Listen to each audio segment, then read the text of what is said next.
Bonjour tout le monde! Aujourd'hui, le 22 des Pivoines à Notre-Dame-des-Prairies, une grande propriété avec intergénération. C'est rare les intergénérations. Elle est permise à la municipalité, donc elle est déclarée. C'est une intergénération côte à côte. C'est une autre chose qui est très rare. Souvent, on a les intergénérations, c'est au sous-sol. Et souvent, on ne veut pas mettre nos parents au sol. Alors ici, là, on voit derrière moi, au bout de notre allée de stationnement, c'est la porte de notre intergénération. Puis on peut voir, là, c'est sûr qu'il y a de la neige, mais l'intergénération a un coin pour elle toute seule pour aller dehors, s'asseoir à la balançoire. Donc une cour, un coin particulier, individuel à l'intergénération. On voit qu'on a une allée de stationnement qui est asphaltée. On a du pavé en trottoir, mais on en a tout le tour de notre asphalte. On peut entrer facilement 4 voitures, là, une derrière l'autre. On a une propriété, une maison d'une superficie de 15,25 par 10,88 des mètres, bien sûr. On voit qu'on est sur un coin de rue et un trottoir de pavé. On a du paysagement. C'est triste que ce soit l'hiver parce qu'on a un magnifique paysagement à la propriété. On a des escaliers de béton. On a un grand escalier. Je trouve que ça fait majestueux.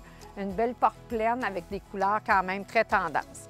On entre dans le hall d'entrée, bien sûr, sur une céramique. Garde-robe d'entrée double avec vraiment des portes miroirs. C'est vraiment original. C'est très beau. Et la porte ici, c'est notre intergénération. Donc, on voit bien que c'est au niveau du rez-de-chaussée. Et après ça, ici, de ce côté-là, c'est le salon. On entre dans le salon. Donc, notre salon qui donne sur la rue avant, donc sur le coin de la rue. C'est une propriété de 2006, mais qui a subi beaucoup de rénovations. Vous allez voir, là, c'est vraiment impeccable. C'est une clé en main. C'est au goût du jour aussi. Il y a eu beaucoup de travaux. On voit les planchers, c'est des planchers d'érable qui ont été ressablés, reteints, donc couleur au goût du jour. La peinture est faite aussi au goût du jour. On a des bougies partout, de grandes fenêtres. On a un magnifique foyer au gaz avec la tablette. Du salon, on arrive dans une aire ouverte parce que le salon a une espèce de muret. En fait, c'est pas complètement fermé, mais c'est le fun quand on veut recevoir des gens. Des fois, il y a des gens au salon, des gens à la cuisine, on peut discuter. On a une belle aire ouverte. On voit que la cuisine, en 2018, a été complètement refaite, vraiment au goût du jour, avec le comptoir de granit. Tous les luminaires de la propriété là, ont été changés, revampés au goût du jour. On voit qu'on a énormément d'armoires. On a les portes au vent, toujours pratique. Les tiroirs, c'est une cuisine qui est magnifique. Le dosseret, la haute cheminée. Et on a une vue sur la cour, le lavabo double, encastré dessous le comptoir, là, vraiment la tendance. Dans la salle à manger, ici, il y a plein de particularités. Tout a été bien pensé. Tous les espaces ont été bien exploités. Ça, c'est vraiment super le fun. Je continue. Alors, un coin TV, hein, caché. C'est vrai que la télé, c'est pas ce qu'il y a de plus esthétique, alors c'est vraiment très bien pensé. On a une thermopompe. On a de la chaleur jusqu'à -5. Mais on a la climatisation, un autre point de confort. On peut voir par la table de cuisine là, qui est d'une bonne dimension qu'il y a vraiment beaucoup d'espace dans la salle à manger. Et ici, on arrive dans un agrandissement. C'est une pièce qui a été rajoutée. C'est un solarium, une verrière, c'est un coin repos, coin lecture, mais c'est une superbe de pièce qui est vraiment intéressante. Plancher chauffant, on a un plafond cathédral avec les poutres en bois, encore le goût du jour, la tendance, toujours le rangement là, qui est pareil comme la cuisine. Souvent, les gens ici entrent par l'arrière, donc ils ont un garde-robe d'entrée à l'arrière. Porte-jardin qui donne sur une magnifique cour. Qu'est-ce qu'on peut dire de plus que c'est une pièce qui est vraiment magnifique? Alors, la rampe d'escalier, même chose, même couleur que le plancher. Les barreaux tendance a été refait, ça aussi. Fixture qui a été remplacée. On continue, on s'en vient, on s'en va dans la salle de bain, refaite aussi en 2018. Une salle de bain tout aussi tendance que la cuisine. Le mur de pierre blanc, la douche de céramique avec la huche encastrée en stainless, le bain autoportant et une magnifique vanité là, avec du rangement à profusion. La maquilleuse.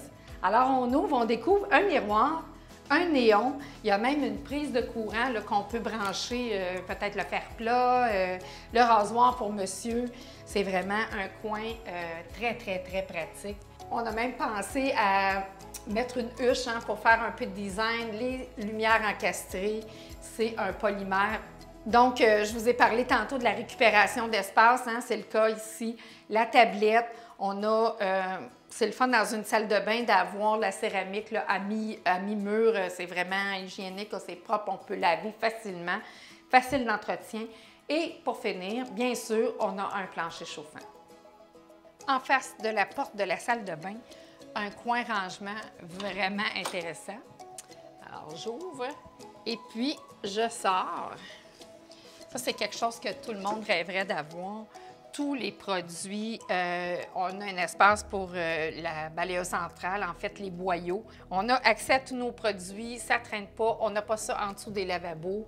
Si vous avez des enfants ou des petits-enfants, bien, vous allez trouver que c'est vraiment le fun. La dernière pièce du rez-de-chaussée, la chambre des maîtres. Donc, on a une chambre à l'étage, une très grande pièce avec des modules encastrés qui vont rester. Donc, c'est un espace supplémentaire qui sert de garde-robe. Alors, messieurs, vous avez votre propre garde-robe. On a ici un coin bureau. Je tasse la chance pour que vous puissiez voir. Cette portion-ci, tout ce qui est au mur, va être en inclusion, ça reste là. Par contre, la portion qui est sous la fenêtre ne sera pas en inclusion, ça va partir. C'est sûr qu'il va manquer un bout de moulure. On va devoir peinturer, mais ça va être fait là, pour la vente. Toutes nos stars sont inclus. Les rideaux ne sont pas inclus, mais les tringles sont inclus et toutes les toiles, là, on voit qu'aussi on a des toiles vraiment de qualité. On a une tête de lit avec chevet incorporé qu'on pourrait croire, là, vu que c'est les mêmes matériaux qui seront inclus, mais non. Malheureusement, ils vont suivre. Et dans notre immense pièce, on a un walk-in. Alors, voici notre walk-in. Une bonne grandeur, des tablettes déjà aménagées. Un coin madame, un coin monsieur, sans vouloir être sexiste. Donc, notre escalier pour aller au sous-sol, c'est une maison plein pied. On voit que les escaliers ont été refaits aussi et reteints dans les mêmes teintes que tout le plancher du rez-de-chaussée. On est au sous-sol. On a une pièce, une salle familiale, un bel espace où on peut faire une salle de pool, mais aussi un cinéma maison. Et on a un deuxième foyer au gaz propane. C'est sûr qu'on a une grosse bonbonne propane à l'extérieur, on va la voir tantôt. Les bonbonnes sont toujours en location. C'est un Jotule, donc pour ceux qui connaissent le produit Jotule, c'est la qualité. Il va rester aussi beau que ça pendant des années. Et ça a, même si c'est tout petit, une très grande capacité là, de superficie de BTU pour chauffer une pièce. De notre salle familiale, on ouvre et on a un rangement. Ultra pratique dans une propriété d'avoir un côté, moi j'appelle ça le cabanon intérieur, où souvent on va mettre le sapin de Noël, les décorations. C'est un bel espace. On a notre réservoir à eau chaude. La propriété, comme vous pouvez voir, c'est peut-être la seule portion qu'on n'a pas de toit fini, mais tout notre sous-sol est complètement terminé. Pour faire changement, encore du rangement. Un garde-robe aussi, ici où on peut mettre nos jeux de société, encore du rangement. Si on a des enfants, ça peut être le rangement des jouets. On referme. Et tout à côté, on a notre entrée pour sortir à l'extérieur dans la cour. Comme vous pouvez voir, on a des fenêtres d'une très bonne grandeur, donc ça nous procure une belle lumière dans la propriété. Encore du rangement, hein? Si on entre, bien, on a encore un garde-robe de rangement ici. Un autre coin vraiment pratique, une espèce d'établi, encore du rangement et qui donne sur notre sortie extérieure. Donc ici, c'est sûr que c'est une pièce qui n'a pas de chauffage, c'est plus frais, mais quand même, quand on entrepose nos outils ou on veut travailler un peu, c'est vraiment bien. Et on a encore notre entrée là, qui est ici, qui va nous mener à la cour sur des marches de béton. Tout notre sous-sol est recouvert d'un prolard à velcro ou encore un prolard flottant. C'est assez dispendieux. C'est vraiment pratique. Exemple, vous auriez une infiltration ou un dégât d'eau, beaucoup plus pratique que d'avoir un plancher de bois ou encore un plancher flottant. On n'aura jamais à remplacer le couvre-sol. C'est d'une grande qualité, c'est coussiné, c'est fait avec un isolant qui va couper l'humidité entre le béton et le plancher. Une deuxième chambre. Pour une chambre de sous-sol, c'est vraiment une chambre qui est immense. On a un petit coin ici que, bon, ici, on voit qu'on a une basinette, un lit double. Sûrement qu'on peut recevoir les enfants et les petits-enfants. Mais si on habite ici avec des ados, bien, on pourrait avoir ici un coin de travail là, où ils pourraient faire tous leurs devoirs. Et on a aussi, on a même, je vous le montre ici, on a même une lumière encastrée là, pour vraiment avoir une belle lumière au-dessus du poste de travail. Et on a de la place à avoir un assez grand garde-robe. Quand on est capable d'avoir un walk-in et un poste de travail dans une chambre à coucher, c'est parce que la chambre est immense. Tout à côté de notre première chambre du sous-sol, on entre dans une deuxième salle de bain complète, encore d'une très bonne grandeur. Ça date de 2006, mais on voit très bien là, que c'est vraiment d'une belle qualité. On a encore la maquilleuse, 2 miroirs, énormément de rangements, tout est prévu, tout est pratique. Une lumière ici, on a nos prises, on a les prises DDFT là, avec le reset, alors tout est complet. Des portes de douche neuves, la propriété est vraiment impeccable. Je vous mets au défi de deviner ce qu'on a ici. Bien sûr, encore du rangement. Je dis ça avec ironie, là, mais c'est parce que c'est tellement important du rangement dans une propriété. Encore une pièce, encore des armoires. On continue, on s'en vient à la salle de lavage. Grande salle de lavage. Qu'est-ce qu'on y retrouve? Encore du rangement, bien sûr. Vous pouvez faire sécher c'est quand on veut faire sécher à plat ou on ne veut pas mettre à la sécheuse plein d'espace. Laveuse sécheuse et du rangement, un autre lavabo. On peut laver nos choses à la main. On a encore du rangement ici derrière. Bien pensé encore, on a l'espace pour la planche à repasser. Souvent des choses qu'on ne sait pas où les mettre. Et au-dessus, l'espace pour mettre le fer à repasser. La propriété a été construite comme si on aurait un garage. Donc, si on décide qu'on n'a plus d'intergénération, on refait un garage, on remet une porte de garage, eh bien, c'est fait comme ça et on a un espace en dessous du garage. Je vous montre ça.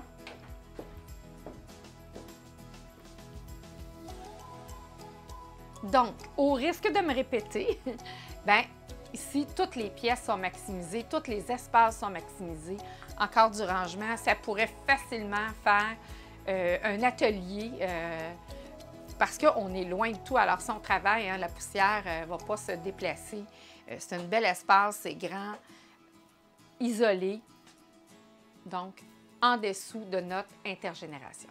Alors, pour vous resituer, on sort de notre espace où on est allé à la salle de lavage et sous l'intergénération. On s'en vient, on est à côté de la salle de bain du sous-sol. On arrive dans notre troisième chambre. Une chambre assez originale, je crois, qui plairait à beaucoup d'enfants ou beaucoup de grands-parents ou de parents. Ça va rester là, c'est évident. Un beau coin. C'est sûr qu'on pourrait l'enlever si on en avait besoin et qu'on avait des ados, là, mais c'est vraiment quelque chose qui est le fun. Une petite maisonnette très solide. Même les adultes peuvent aller jouer avec les enfants. On dort dessous. On a beaucoup d'espace pour jouer. Les pièces sont vraiment tous très grandes, bien pensées. Et on a un autre walk-in. Et puis, comme vous pouvez voir, dans notre walk-in, on a vraiment là, les nouvelles fixtures réglementaires conformes au code du bâtiment pour les garde-robes. Dernière pièce du sous-sol, notre salle mécanique. Une pièce mécanique standard, échangeur d'air, balayeur central avec notre exhaust et puis notre panneau électrique ici. L'accès à notre intergénération, donc dans notre hall d'entrée, juste à côté de notre garde-robe d'entrée, on va descendre 3 marches. On entre directement dans la chambre à coucher. On voit qu'on a une belle fenêtre, une belle grandeur. On est à l'avant de la propriété. C'est très lumineux. On n'a même pas allumé les lumières. On est sur un plancher de bois, un beau plancher de latte. Tout est en très bonne condition et un garde-robe ici. De la chambre au salon. On continue notre visite. C'est comme un 3,5. Notre salon, une bonne grandeur. On a mis notre coin repas. On pourrait choisir de disposer autrement et ramener la table de cuisine peut-être un petit peu plus proche des armoires et d'établir la zone salon là, au fond, à l'avant, toujours à l'avant de la propriété. Et on est sur le côté ici, notre allée de stationnement qu'on a montré tantôt. Alors, c'est notre porte d'entrée individuelle. Hein. C'est par ici qu'on entre dans l'intergénération. Et comme je ne sais pas si vous vous souvenez, tantôt, je vous ai dit, juste ici derrière, de côté, serait l'espace jardin là, qui est utilisé par l'intergénération. On a une cuisine, un peu style laboratoire, mais très pratique. Beaucoup d'armoires. On a même des armoires de ce côté-ci là, qui nous servent un peu, avec les tiroirs là, qui nous servent de garde-manger. Encore une belle qualité d'armoire. Notre salle à lavage. C'est pas immense, mais vraiment très pratique. On a prévu une laveuse-sécheuse superposée. On est proche de la cuisine, alors bien pensé. De l'autre côté, on a une pôle. Alors encore la même chose, on peut accrocher nos choses quand on a fini notre pliage. Des tablettes en haut, parce que je ne sais pas si vous avez remarqué, mais les plafonds sont très hauts. Je ne sais pas combien de pieds, mais c'est très haut. Alors on a du rangement au-dessus, encore une fois. C'est sûr qu'ici, si on n'avait pas besoin de l'intergénération, on pourrait convertir. Je vous l'ai dit tantôt, ça pourrait être une porte de garage ici, ça pourrait être un garage.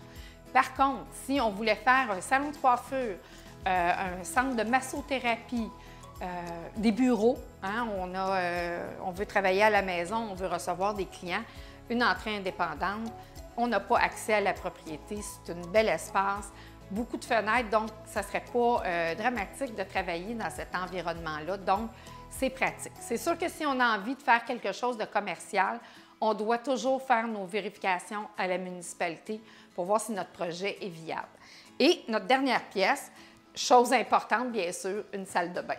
La salle de bain sur un prolard avec une douche. C'est vrai qu'on n'a pas de bain, mais quand même, on a une douche, on a une salle de bain complète. Si on faisait exemple de l'esthétique, de la massothérapie, ça pourrait être le fun d'avoir la douche compris pour les clients. On a même la salle de bain pour recevoir nos clients sans les amener chez nous.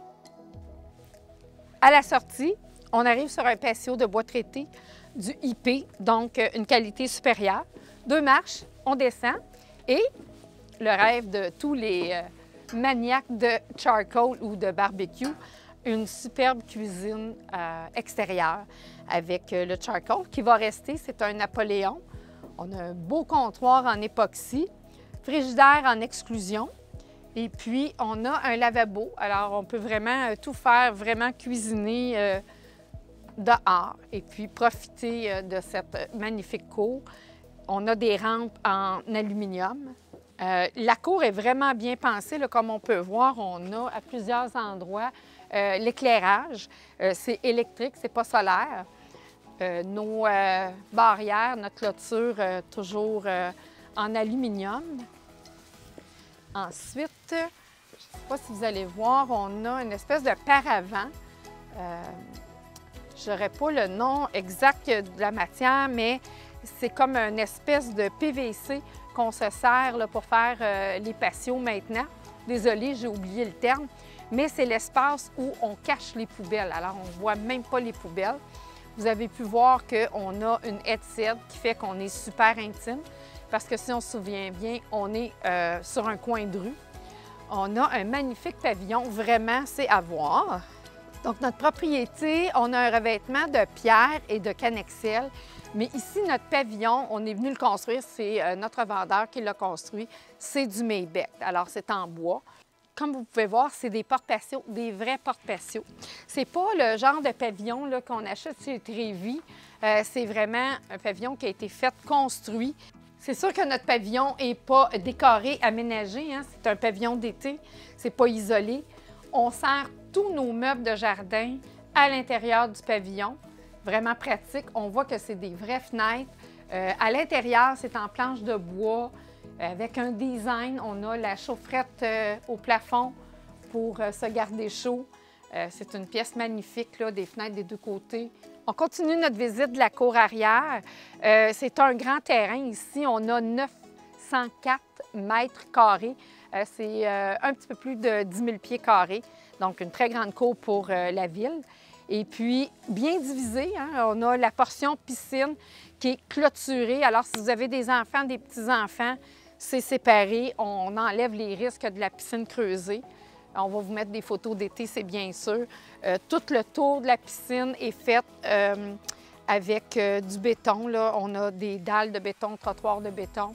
Et puis, on a notre cabanon au fond. Alors, la piscine ici, avec c'est sûr, un paysagement. Alors ici, on voit qu'on est dans la neige et tout d'un coup, on voit un gazon très vert. Ça veut dire que c'est du tapis gazon.